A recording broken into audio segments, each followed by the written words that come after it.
Do you recognize the tools, the weapons that he uses? Can you recognize strife when you see it? Can you recognize, those things when they take place? Can you recognize it? Do you know how to battle it? Do you know how to minister to it? With love. Love overconquers everything. Love never fails. I battle that all the time with people. There's things, we all deal with family and everything else. And, the Lord beats it in my mind constantly. Love never fails. Just keep loving. Just keep loving.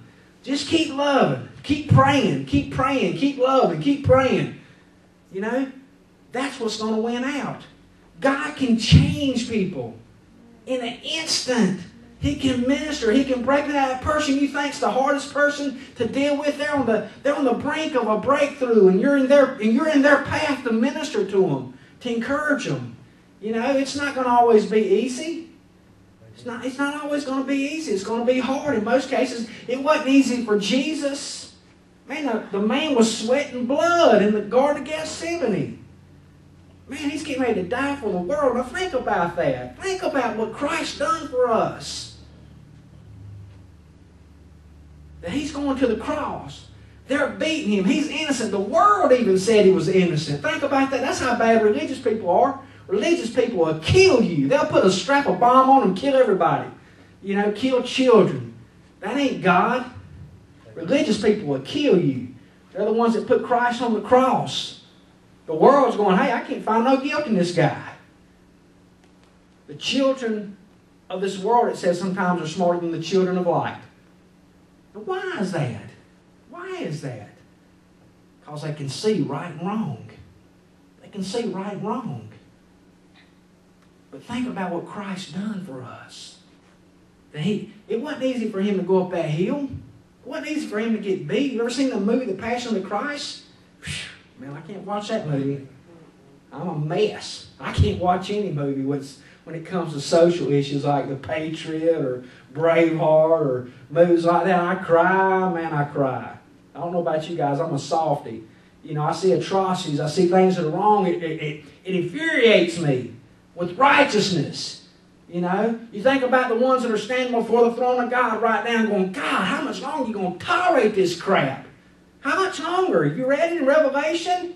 They're up there praying right now. God, how much longer are you going to tolerate all this injustice out there in the world? When are things going to be made right? They're up there praying right now, just that very prayer. And God said, just a little longer. Just a little longer. There's one more soul that needs to be saved. There's one more person. Do we have passion for people? Do we have passion for our kids? Do we have passion for our relatives? Our friends, our enemies? Are we loving our enemies? We're the ones that's got to be set apart.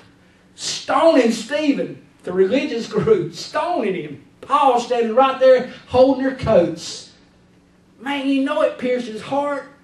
Somebody had to die. Sometimes you got to lay your life down for other people. You got to lay your life down.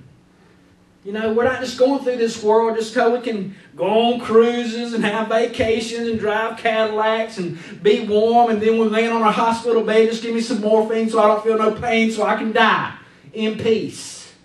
Is that what we're called to be?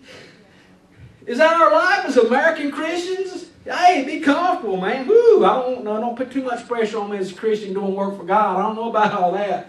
Woo, serving down that church, and people make me crazy. You come to church, you're going to get offended. Somebody's going to offend you. People are not here all the time. We deal with that all the time. I say it all the time, but people still get offended. That's why you come to church. Come to church so somebody can offend you. It tests who you really are. That's why you come.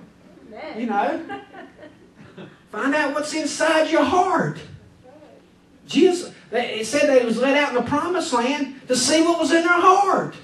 It was revealed the first day they got out of Egypt. Man, we want to go back. You think about Keith Green, man, what that song say? You want to go back to Egypt where it's warm and secure.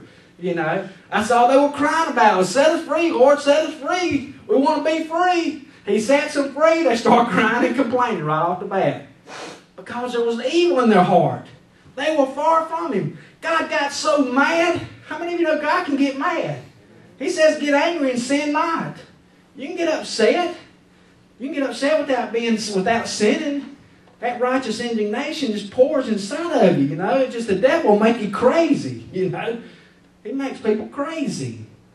But God, there was evil in their hearts. And there's evil in our hearts so many times because we grumble, we gripe, we complain. That's all they did was grumble, gripe, and complain.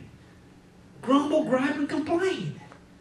Are we grumbling? Are we griping? Are we complaining? Or are we on our knees praying? I think about Joshua and Caleb. They had to walk around the desert for 40 years with these bunch of knuckleheads.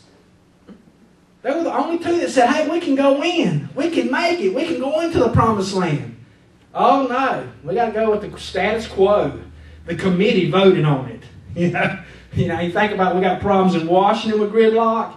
You think about our nation. You better be in the Joshua and Caleb organization. That better be who you're running around with, is people who are believing like that God is going to do a work in our nation. God is going to do a work in our community. His word is going to be spread throughout the world. Yeah, I'm telling you what, He's given us all that opportunity. Like I said earlier, He's got mercy, mercy, mercy, so that one more can come. So that one more can come.